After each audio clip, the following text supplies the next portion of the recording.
Hello everyone, I am here today to share with you guys some food hacks, and I've been getting so many of these in my Insta DMs. I've been going through and all of you guys want me to test out this one particular video off of Tasty that is a whole bunch of So this one particular video has a whole bunch of different food hacks, and a bunch of them I've never tried before, so I thought it'd be fun to sit down with you guys and actually test these out, see if they're worth it, and see if any of them actually work. So I hope you guys enjoyed this video. Give it a big thumbs up if you want to see more of these testing of hacks and different food related things, or more Tasty videos.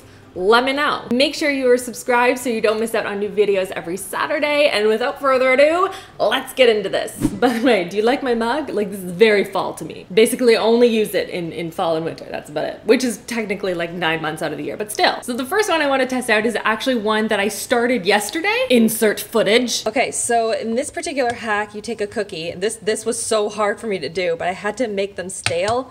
So they are very, very, very, very stale. Don't get me wrong, I'd still eat them, but they're like rock solid. So the hack goes that if you put this in with a slice of bread, it will completely soften up. So we're gonna try that and make these edible again. Okay, so slice of bread into the container. Then we're gonna pop the 2 cookies in, and then we're gonna leave them overnight and hope that this works.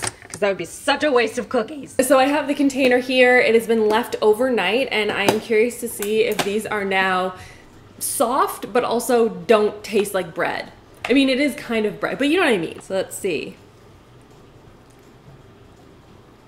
What? Bread. You're the MVP here. That was like butter. Like, it made them like I didn't just leave them out for 3 days. And I want to show you guys up close so you can actually see. Like, before it was really, really hard, and you can see it's just like melting apart in my hand. Like, I know Tasty didn't come up with this, but it's still a really good hack. The bread still feels the same too. I mean, it has a little bit of cookie on it, but like, you could keep it separate. You could still eat the bread, which is good. Now let's see if it tastes the same, which is key, because there's no point in having a soft cookie if it's not gonna taste like it was freshly made, you know?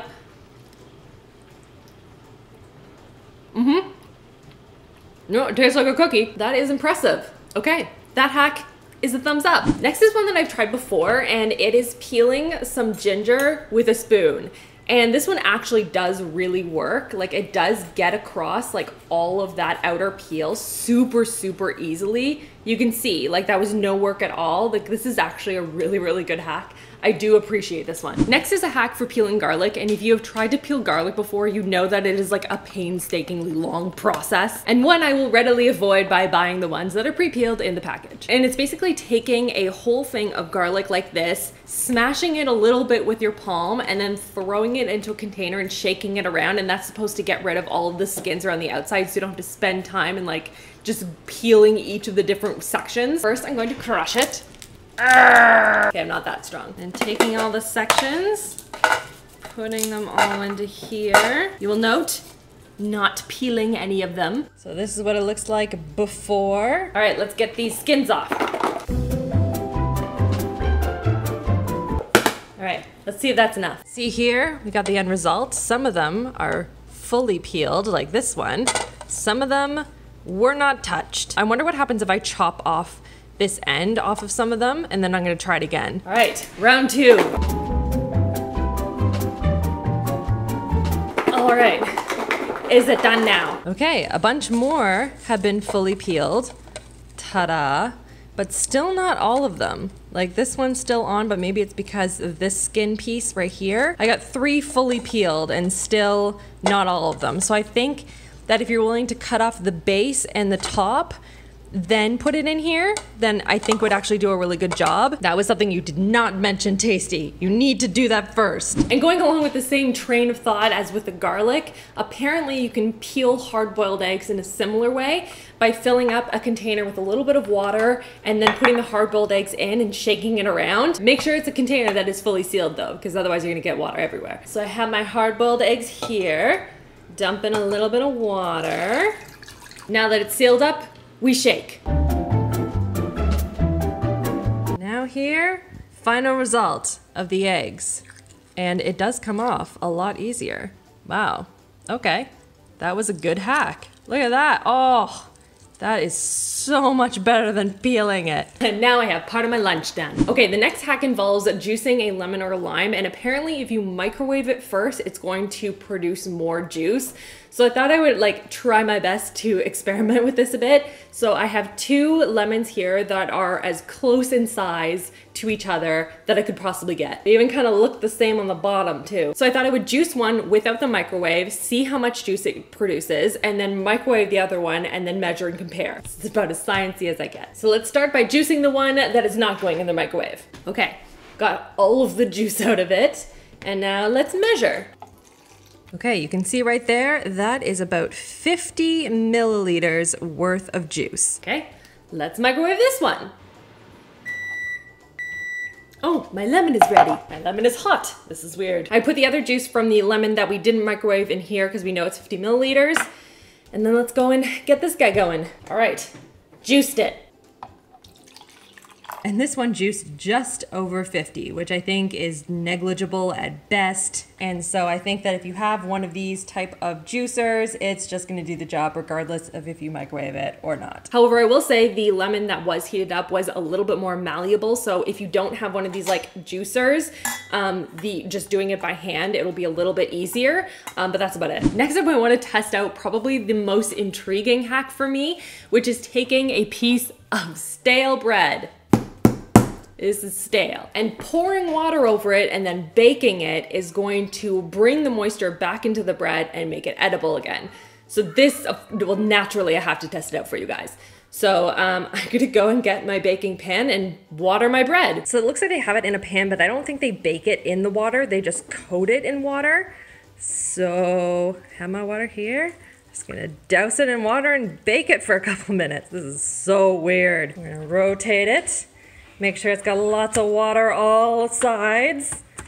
And then I'm gonna take it out of here and then I'm gonna go bake it. So the bread just came out of the oven and the verdict is that it is definitely not stale anymore. The bottom is a little bit soggy in some spots. That may have been just me overwatering it. I do tend to kill things that I water, so that makes sense. Bread, plants, whatever. But just like right here, and then there's another spot, like right here, it is soggy, but like now the rest of the bread is usable. So that was actually a really good hack. Like I would eat this.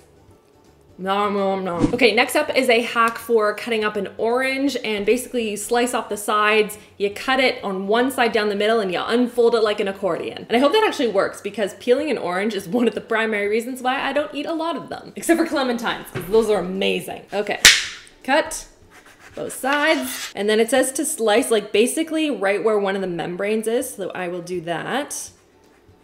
Slice right to the middle. And then, ta-da! Not really, that didn't work. It has this giant like core in the middle though, so that might have been like preventing it from doing that to its fullest. Like a little coaxing. I mean, it's a little bit better. It's not really. Mine does not look like the one in Tasty. I'm like trying to like rip out a segment to see if it actually like looks better and is easier to eat. I don't know. I guess to me that is a little bit easier because you are cutting right at where the membrane is. So it's a little bit less messy. You do have to peel them off, but like, it's not that difficult. It's not as like a ta-da kind of a moment as I was expecting it to be, but it's not terrible. And then the other fruit what I wanted to try out is taking a straw and kind of inserting it through the middle of a strawberry to get the core little thing. Oh, that worked really well. I don't know why I haven't been doing that sooner. Where's this hack been all my life? It was amazing. That was super easy and you keep a lot of the strawberry fruit. Okay, I like that one. I don't know why I haven't done that before. I've seen it all over the internet. I'm like, nah. And now I want to test out making whipped cream using a mason jar. And I've tried mason jar hacks before and they haven't really worked well for me. But maybe this one will be different, I don't know. So I have some whipping cream here. Brand new, haven't opened it yet. And it says to pour a bunch in. I don't know, is that good? Oh, 1 cup. Hold on, there's actual ingredient measurements here. Okay. 1 cup is in. And then to that, we are adding 1 teaspoon of vanilla and then washing off my teaspoon to use it for the icing sugar because apparently only 1 tablespoon of icing sugar, that seems low. But I can't find my tablespoon anywhere, so we're using 3 teaspoons. And then basically, you just screw it on tight and then you shake it until whipped cream appears. This is going to take forever. Wait, I'm gonna time it.